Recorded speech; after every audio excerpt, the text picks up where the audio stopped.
ഹരേ കൃഷ്ണ. ഇനി നമുക്ക് 75-ാമത്തെ ശ്ലോകം നോക്കാം. പണ്ഡിതാസ്തു കളത്രേണ രമന്തെ മഹിഷാ ഇവ പുത്രസ്യോൽപാദനേ ദക്ഷ അദക്ഷാ മുക്തി സാധനേ. ഇനി നമുക്ക് അതിലെ പദങ്ങളുടെ അർത്ഥം നോക്കാം. വീണ്ടും ആ കലിദോഷത്തിൻ്റെ വിവിധ മുഖങ്ങളാണ് ശ്രീ നാരദ മഹർഷി കാണിച്ചു തന്നുകൊണ്ടിരിക്കുന്നത്.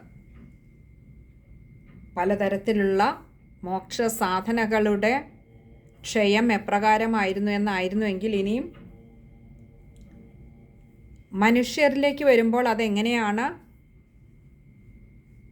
കലി തൻ്റെ പ്രഭാവം കാണിച്ചത് എന്നാണ് പറയുന്നത്.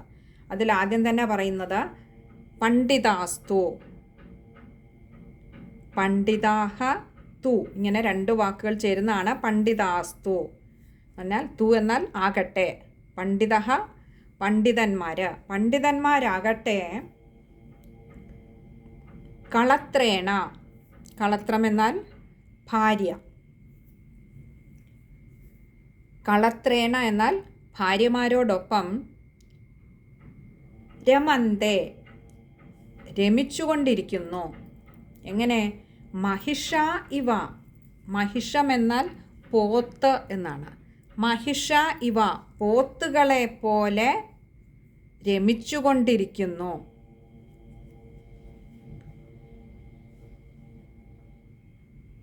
ഈ പണ്ഡിതന്മാരെന്ന് പറയുമ്പോൾ ബ്രഹ്മജ്ഞാനം നേടിയവരെ ഉദ്ദേശിച്ചാണ് പറഞ്ഞിരിക്കുന്നത്. അങ്ങനെയുള്ളവർ പോലും അവരുടെ സ്വന്തം ധർമ്മം മറന്നുകൊണ്ട് അവർ ഈ ഭോഗസുഖങ്ങളിൽ മുഴുകിക്കഴിയാനാണ് അവർക്ക് താല്പര്യം. പുത്രസ്യോൽപാദനേ ദക്ഷ, പുത്രസ്യോൽപാദനെ, പുത്രോൽപാദനത്തിൽ മാത്രം ദക്ഷ, ദക്ഷ എന്നാൽ സാമർഥ്യം, സമർത്ഥരായിരിക്കുന്നു അവർ. അദക്ഷ മുക്തി സാധനെ, അദക്ഷ എന്നാൽ ദക്ഷ സാമർഥ്യമുള്ളത്, അദക്ഷ സാമർഥ്യമില്ലാത്തവർ അഥവാ അസമർത്ഥരാണ്. എന്തിൽ? മുക്തി സാധനെ, മുക്തി നേടുന്ന സാധനകളിൽ. അപ്പോൾ പണ്ഡിതന്മാരാകട്ടെ തങ്ങൾ നേടിയ അറിവ് കൊണ്ട് തൻ്റെ ചുറ്റിനുമുള്ള ഒരു സമൂഹത്തെ ഉയർത്തേണ്ട, അതിന് താല്പര്യമുള്ളവരിലേക്ക് ഈ അറിവ് പകർന്നു കൊടുക്കുകയും അങ്ങനെ തലമുറകളിലൂടെ ഇത് ഇനിയൊരു തലമുറയിലേക്ക് ഈ ഒരു മഹത് ജ്ഞാനത്തെ, മഹത് സാരത്തെ എത്തിച്ചു കൊടുക്കേണ്ട ഒരു ചുമതല, മറ്റുള്ളവരെയും കൂടി ഈ ഒരു ആത്മീയമായ ഒരു ഉയർത്തൽ, അത് ഈ പണ്ഡിതന്മാരുടെ ഉത്തരവാദിത്വമാണ്. പക്ഷെ അവരാകട്ടെ തങ്ങളുടെ ഭാര്യമാരോടൊപ്പം രമിച്ച് പോത്തുകളെ പോലെ എന്നാണ് പറഞ്ഞത്.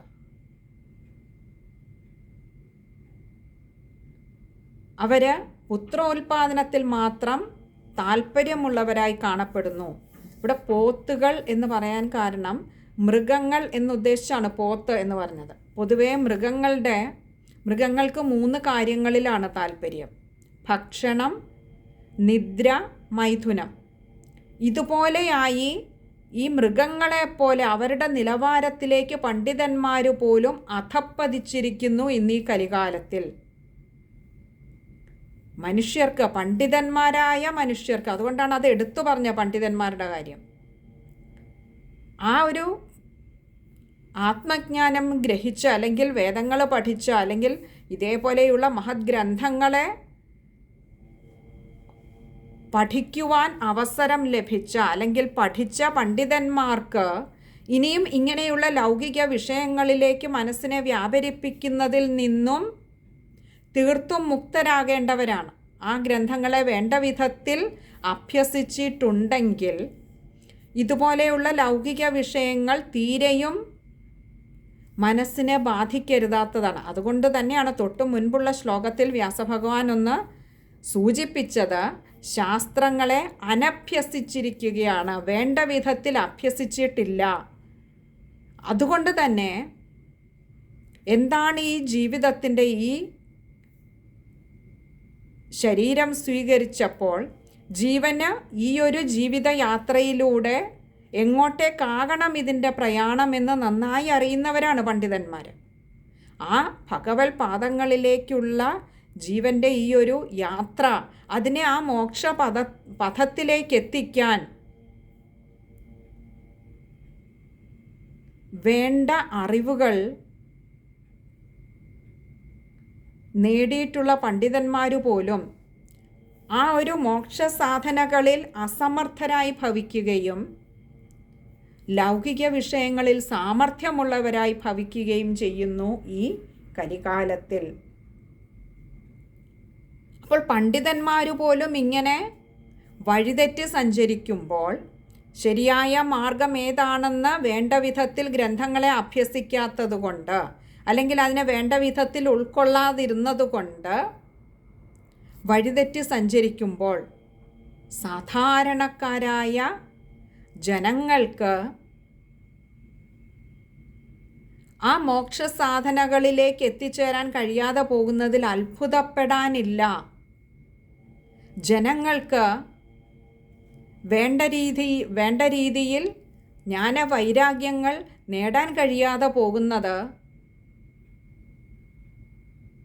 ഈ മുൻപേ പോകുന്ന പണ്ഡിതന്മാർക്ക് തന്നെ വഴി അറിഞ്ഞിട്ടും വഴി മാറി ചരിക്കുന്നത് കൊണ്ടാണ്. കവി പാടിയതുപോലെ മുൻപേ ഗമിച്ചീടിന ഗോവ് തൻ്റെ പിൻപേ ഗമിക്കും ബഹുഗോക്കളെല്ലാം. അപ്പോൾ ഈ മുമ്പേ പോകുന്ന ജ്ഞാനികൾ പോലും ശരിയായ മാർഗത്തിൽ നിന്നും വഴി വിട്ട് സഞ്ചരിക്കുമ്പോൾ പിൻപേ വരുന്ന സാധാരണക്കാരായ മനുഷ്യരൊക്കെയും ആത്മീയമായ വിചാരങ്ങളിൽ നിന്നും മോക്ഷ സാധനകളിൽ നിന്നുമൊക്കെ അകന്നകന്നു പോവുകയാണ് ഇന്നീ കലിയുഗത്തിൽ.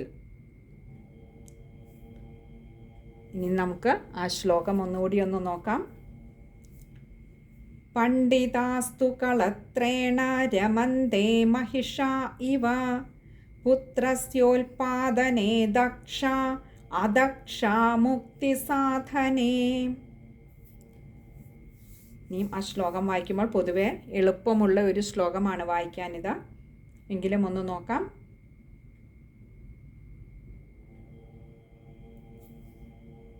ഇതിൽ പ്രത്യേകിച്ചൊരു ബുദ്ധിമുട്ടുണ്ടാകുമെന്ന് തോന്നുന്നില്ല. പുത്രസ്യോൽപാദനെ, അതൊക്കെ നമുക്ക് അറിയാവുന്ന മലയാള ഭാഷയുമായി ചേർന്ന് നിൽക്കുന്നത് കൊണ്ട് തന്നെ അതും ബുദ്ധിമുട്ടുണ്ടാകില്ല. ബാക്കിയൊക്കെ എളുപ്പമുള്ള വാക്കുകളാണ്.